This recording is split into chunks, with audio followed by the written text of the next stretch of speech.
सरल सीधे व्यक्ति को संसार में कष्ट सहने पड़ते हैं, पर चालाक व्यक्ति संसार में सुख पाता है, सफल हो जाता है। सफल नहीं होता, ये गलत शब्द है। सफल नहीं होगा। अभी कोई चालाकी से सफल हो सकता है। रावण जैसा कोई चालाक पुरुष था, सब विद्याओं का ज्ञाता, परम चालाक था। कालनेमि से बढ़कर कोई चालाक था?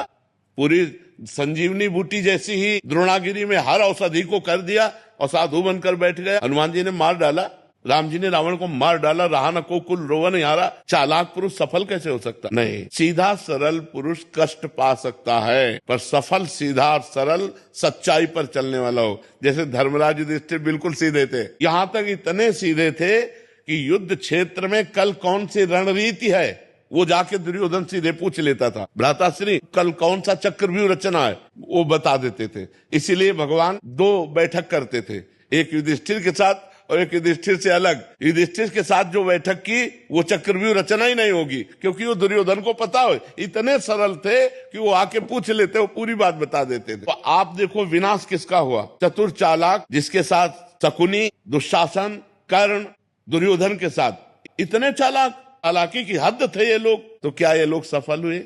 नहीं, सफल हुए सीधे साधे युधिष्ठिर जी महाराज। तो चालाक पुरुष तुम्हें सफल होते नजर आएगा, लेकिन सफल नहीं हो सकता।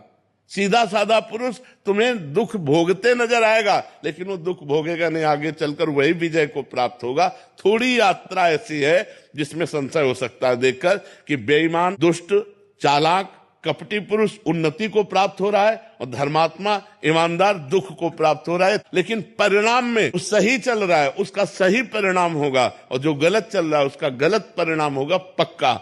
उसका पुण्य उसको साथ दे सकता है, लेकिन जो जीवन का परिणाम है वो ये पद नहीं है। मरोगे तो तुम्हारे साथ पद नहीं जाएगा, तुम्हारे साथ रुपया नहीं जाएगा, अच्छाई जाएगी, तुम्हारे सत्कर्म जाएंगे।